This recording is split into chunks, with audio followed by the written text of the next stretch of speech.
মসজিদ নববী থেকে বেরোতে গিয়ে দেখছে দুইটি কম্বলওয়ালা এক গরিব মানুষ দাঁড়িয়ে আছে, মুখের দিকে তাকিয়ে চিনতে পেরেছে এ হলো আব্দুল উজ্জা। নবীজি বললেন, আব্দুল উজ্জা রে, তোমার হালাত কেন এত কঠিন? আব্দুল উজ্জা উত্তরে বলছেন, ও দয়ার নবী গো, আমি খুব দামি দিন পেয়েছি, আল্লাহর জন্য সমস্ত মালের মুখে লাথ মেরে দিয়ে চলে এসেছি। ওই আব্দুল উজ্জা থাকতেন কোথায়? আসহাবে সুফফাদের ভিতরে, যারা কখনো খেতে পেত, কখনো খেতে পেত না, একদিন দুদিন 10 দিন 20 দিন না খেয়ে তাদের দিন চলে গেছে। বন্ধুরা আমার, আব্দুল উজ্জা একদিন জোরে জোরে কালাম পাকের তেলাওয়াত করছে। আসহাবে সুফফাদের ভিতরে কোন সাহাবী গিয়ে নবীজিকে অভিযোগ করলেন, ও দয়ার নবী গো, আব্দুল্লাহকে বলেন, ওর নাম রাখলেন আল্লাহর নবী আব্দুল্লাহ, তারপরে নাম হয়ে গেল আব্দুল্লাহ। নবীজি বললেন, তুমি আর ঠাকুরের গোলাম নও, তুমি হলে আল্লাহর গোলাম। এরপরে ওই আব্দুল্লাহ একদিন জোরে জোরে কালাম পাকের তেলাওয়াত করছে, আর অন্য সাহাবীরা গিয়ে বলছেন, ও দয়ার নবী গো, আপনি আব্দুল্লাহকে বলেন যেন কোরআন আসতে পড়ে, আমাদের ডিস্টার্ব হচ্ছে। আল্লাহর নবী উত্তরে বললেন, ওরে আল্লাহর গোলামের দল, তোমরা ধৈর্য ধরে নাও, আমি আব্দুল্লাহকে আসতে কোরআন পড়তে বলতে পারবো না, যেহেতু ও কোরআনের মহব্বতে এতগুলি মালের মুখে লাত মেরে চলে এসেছে। এবার আসহাবে সুফফাদের ভিতরে আছে সম্পদ বলতে দুটি কম্বল, সম্পদ বলতে দুটি কম্বল, সম্পদ বলতে দুটি কম্বল। এবার ভালো করে শুনবেন, নবীজি যখন বললেন মুতার প্রান্তে যুদ্ধের জন্যে মালের দরকার, তোমরা নিজের নিজের মালকে জমা করো, সাহাবীরা মাল জমা করতে শুরু করলেন। তখন আব্দুল্লাহ কি করছে?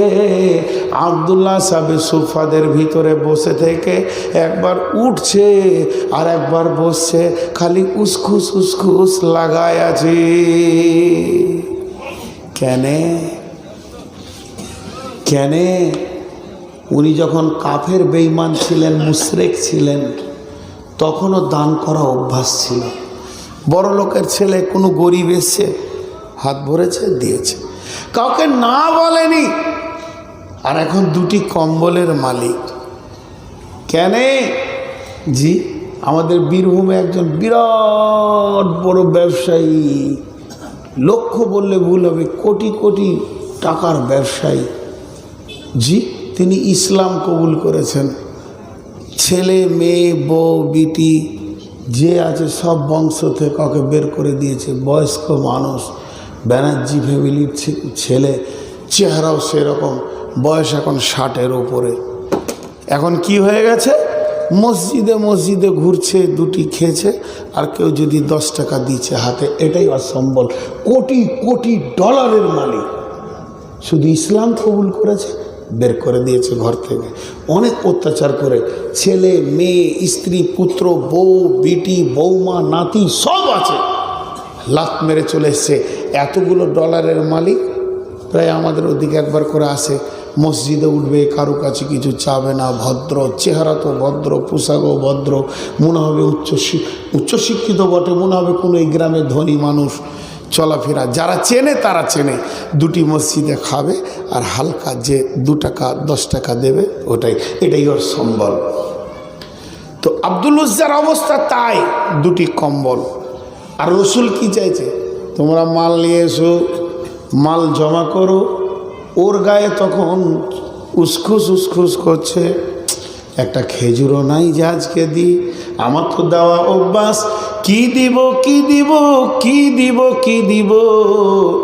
ভাবতে ভাবতে আব্দুল উজ্জা আর নিজেকে সামলাতে পারলেন না, সোজা গিয়ে নবীজির সামনে দাঁড়ালেন।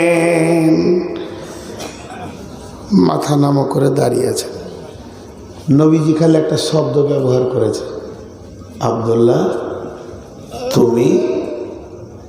জি, আব্দুল্লাহ আন্তা তুমি?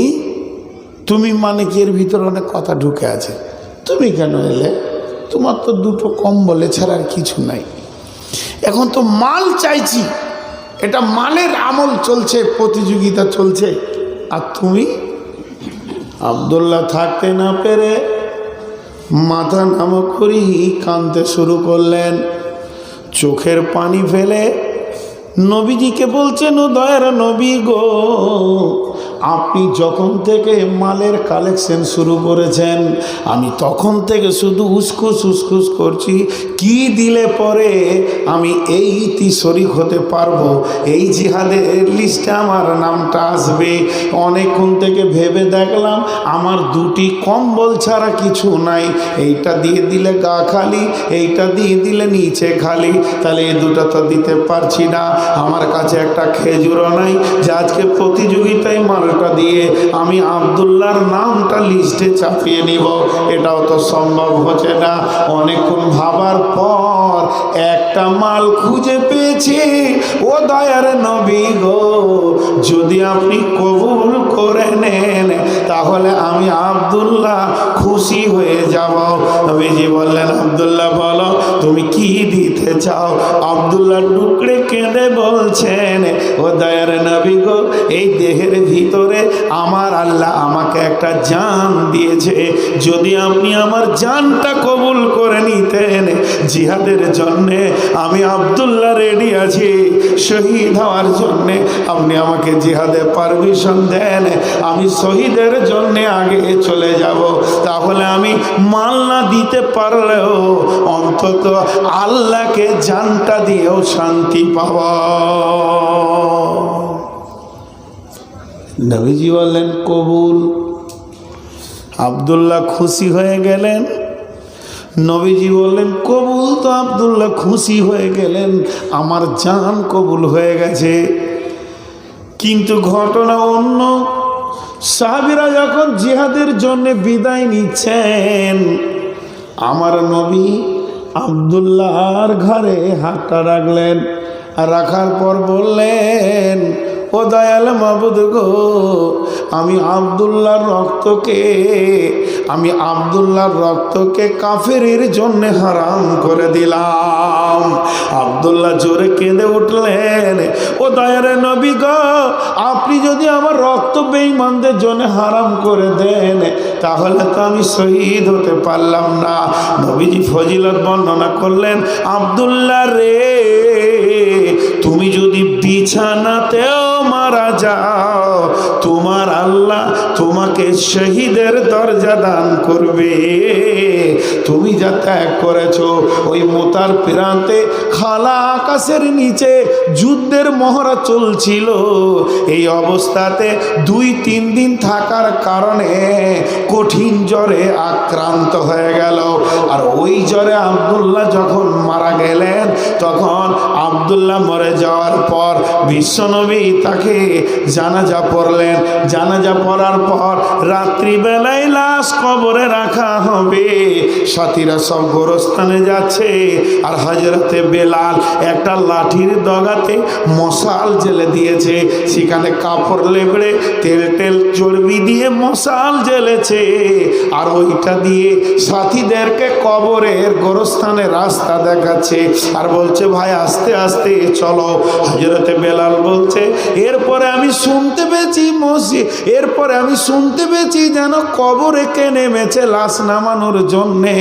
যিনি নেমেছেন তিনি বলছেন, ও আল্লাহর গোলামের দল, তোমরা তোমাদের আব্দুল্লাহ ভাইয়ের লাশটাকে ধীরে ধীরে কবরে নামাও, তাড়াহুড়ো করিও না, তাকে ধীরে ধীরে নামাও। আর হযরত বেলাল বলছে, কণ্ঠস্বরটা শুনে মনে হচ্ছে আমার পরিচিত। আমি দ্রুত গিয়ে দেখছি ভিতরে কেউ না, ওটা আখিরি পয়গম্বর নবী মুহাম্মদুর রাসূলুল্লাহ সাল্লাল্লাহু আলাইহি ওয়াসাল্লাম। তাই আল্লাহর নবী লাশটাকে ধরে নিলেন। কেউ বলছে লাশটা ধরার পর বিশ্ব নবী বললেন, আল্লাহ আব্দুল্লাহ এতদিন আমার কাছে ছিল, এবার আপনার কাছে দিয়ে দিলাম। কেউ বলছে না, দাফনের শেষে আল্লাহর নবী বললেন, ও দয়ার মাবুদ গো, আব্দুল্লাহ এতদিন আমার কাছে ছিল, তার উপরে আমি রাজি ছিলাম, আমি তোমার কাছে আব্দুল্লাহকে দিলাম, তুমিও রাজি হয়ে যাও। হযরতে বেলাল চিৎকার মেরে বলল, ও আব্দুল্লাহ রে, তুমি কত সৌভাগ্য, বিশ্ব নবী বলেছে আমি রাজি আছি, আল্লাহ রাজি হয়ে যাও। আজকে যদি এই লাশটা আব্দুল্লাহ তোমার না হয়ে আমার হতো তো কত সৌভাগ্যবান হতাম। জান কখন দিতে হবে এরা জানে। মা বোন, আপনাদেরকে একটা উপহার দিই, জান কিভাবে দিতে হয়। মাল তো দূরের কথা, মালের কথা এখন বলিনি, আমরা জানের কথা বলছি। আমরাও জান এখনো দিই। প্রতি বছর কিছু না হলো 20-25 জন মার্ডার হচ্ছে ঝগড়া করে, জমির জন্যে, জায়গার জন্যে, বাড়ির জন্যে, পুকুরের জন্যে, বাগানের জন্যে, দেওয়ালের জন্যে, পাঁচিলের জন্যে, গাছের জন্যে, পৃথিবীর মালের কারণে 20-50টা প্রতি বছর মার্ডার হচ্ছে না ভাই আমার? বলেন হচ্ছে না? কিন্তু ইসলামের জন্যে হচ্ছে না, ইসলামের জন্যে হচ্ছে না। মার্ডারটা বাকি নেই, কাতলি কিতালটা বাকি নেই, শুধু জায়গাটা চেঞ্জ হয়ে গেছে। মা আমার, বোন আমার, একজন মহিলা, 4 জন মহিলাকে আল্লাহ নবুয়তি টাইটেল দিয়েছেন, সম্মানী করেছেন। মেয়েদের ভিতরে কোনো নবী নাই, সেই 4 জন মেয়ের ভিতরে একটা মেয়ের নাম আসিয়া আলাইহিস সালাম।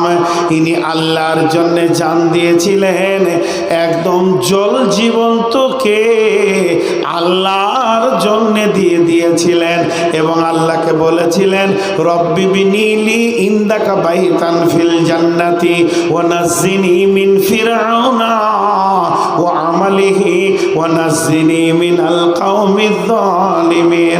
আল্লাহ তাবারাক ওয়া তাআলা বলছেন, হে পৃথিবীর মানুষ রে, শুনেলে, ওয়া দারাবাল্লাহু মাসালাল লিল্লাযিনা আমানু ইমরাত ফিরআউনা, ফিরআউনের বিবি আসিয়া, তাকে যখন 4 হাত পায়ে বেঁধে দেওয়া হয়েছে, ফিরআউনের দাবি হচ্ছে আমাকে আল্লাহ বল, আমাকে আল্লাহ বলে মেনে নে। আসিয়ার দাবি হচ্ছে আপনাকে স্বামী বলে মেনে নিব, আর স্বামী হতে গেলে স্ত্রীর যতগুলি কর্তব্য আছে সব পালন করব, কিন্তু আমি কোনোদিন আল্লাহ বলে মেনে নিতে পারবো না, এটা আমার দ্বারা কোনোদিন হবে না। তখন আল্লাহ তাবারাক ওয়া তাআলা এই কোরআনের মিসালটা দিয়েছেন, ওয়া দারাবাল্লাহু মাসালাল লিল্লাযিনা আমানু, পৃথিবীর মানুষকে মিসাল দিয়ে রেখেছেন। ওই সময় ফিরআউন করলো কি, আসিয়াকে টেনে নিয়ে এসে 4 হাত পায়ে টেনে দিয়েছে, আর বুকের উপরে একটা বৃহৎ পাথরকে তুলে ধরেছে।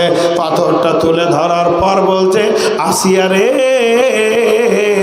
আমাকে আল্লাহ বলে মেনে নে, নচেত তো মতের দিকে তাকিয়ে দেখ, পাথরটা যদি ছেড়ে দি পিছে শেষ হয়ে যাবি। 1 চান্স, 2 চান্স, 3 চান্স দিয়েছে, চট করে আল্লাহ বলবি তো বলে নে।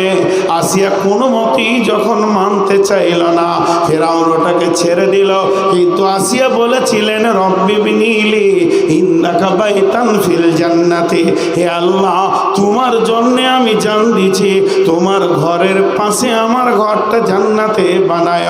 ওয়া নাজ্জিনি মিন ফিরআউনা ওয়া আমালিহি ওয়া নাজ্জিনি মিনাল কওমিজ জালিমিন, তুমি নাজাত দাও ফিরআউন থেকে, তার দুশ্চরিত্র মানে চলাফেরা, অবাধ আচরণ থেকে, এবং এই বেঈমান ফ্যামিলি থেকে। আল্লাহ আসিয়াকে চিরতরের জান্নাতি বানালেন, সম্মানী বানালেন। এর জন্য আল্লাহ তাবারাক ওয়া তাআলা বলছেন, ও মুমিন রে, তোর জানকে আমি কিনে নিয়েছি, এই জান আর মাল তোর নিজস্ব নয়, মুমিনের জান মাল এটা আমার আল্লাহর নিজস্ব মাল। কিছু বলছেন? কোনো বার্তা এলো নাকি তাই জিজ্ঞেস করছি। কি খবর বলো, তুমি বলো, আমাকে কি বলো। আমার সময় ওটা তো যেদিন ডেট নিয়েছে সেদিনই হয়েছে। 9 তারিখে ডেট, 10 তারিখে জানো না শোনা। বিয়ে করতে বসে বলছি শ্বশুর কোনটা, ভেজাল।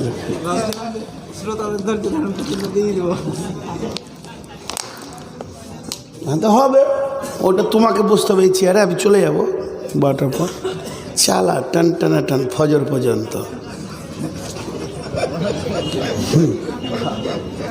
জি আপনাদের বিরক্ত লাগছে নাকি? তো লোক উঠে কেটে পড়ছে যে, হ্যাঁ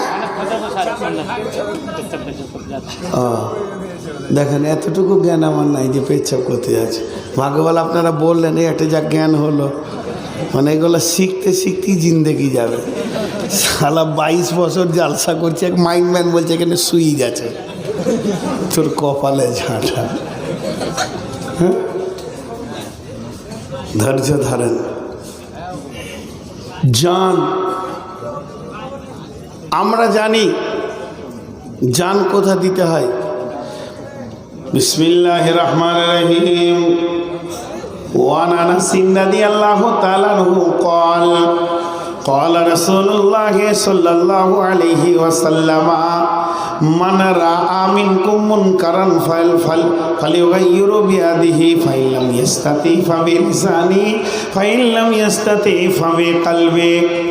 আল্লাহ তাবারাক ওয়া তাআলার নবী বলছেন, হযরতে আনাস রাদিয়াল্লাহু তাআলা আনহু বর্ণনা করছেন, যদি কেউ কোনো খারাপই দেখে তাহলে ওকে হাত দিয়ে রোকো, না পারলে তুমি জবান দিয়ে বলো, তাও যদি না পারো তাহলে তুমি অন্তর দিয়ে ঘৃণা করো। 3টে রাস্তা দিয়েছে।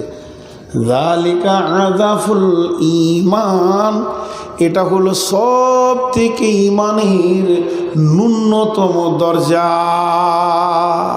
এবার একটা উদাহরণ দিব। আপনাদের এখানে মসজিদ কোন দিকে? বামাতে। মসজিদে আমি যাইনি, এসে রোমে ঢুকেছি। তো মসজিদে আসরের নামাজ পড়ে আমরা 6-7 জন মসজিদের গেট থেকে বের হয়েছি। মুরব্বিও আছে আমাদের সাথে। তা আমাকেই ধরেলেন। এই দক্ষিণ দিক থেকে একটা ছেলে দৌড়তে দৌড়তে এসে আমার জামাটা ধরে টানছে, চাচা চাচা কি হলো রে? ওইখানে চাচু না মদ খেয়েছে, মদ খেয়েছে আর জুয়া খেলছে। তা আমি তখন কি বলি, ঘৃণা কর। ছেলেটা আমার দিকে তাকিয়ে থেকেই গেল। সালা কোন মানুষকে বললাম না, হিজড়েকে বললাম না। হ্যাঁ এত বড় পাপ চলছে প্রকাশ্যে দাপিয়ে, আর গেল না। সারা বাবা ভেজাল কথা বলে ছেড়ে দিলে। তো ছেলেটা চুপ করে তাকিয়ে থেকেই গেল যে এত উঁচু পুরু মানুষকে বললাম তাও কাজ হলো না। ওর মনে আফসোস। ঠিক জাস্ট 1.5 মিনিট পরে আর একটা ছেলে এই দিক থেকে দৌড়তে দৌড়তে আসছে, দিয়ে বলছে চাচা চাচা আঙ্কেল কি হলো? বলে আপনার আমের বাগানের 2টো ছেলে আম পাড়ছে। কে গো? শালা তুই থাকবি না আমি থাকবো গো। মারলো তোর। এখানে আপনি অঙ্ক করেন, একটা ক্ষতি হচ্ছিল আল্লাহর, ওইটা তো ও হিজড়ে হলো, আর যেটা ওর নিজের ক্ষতি ওইটা তো বুক পেতে তো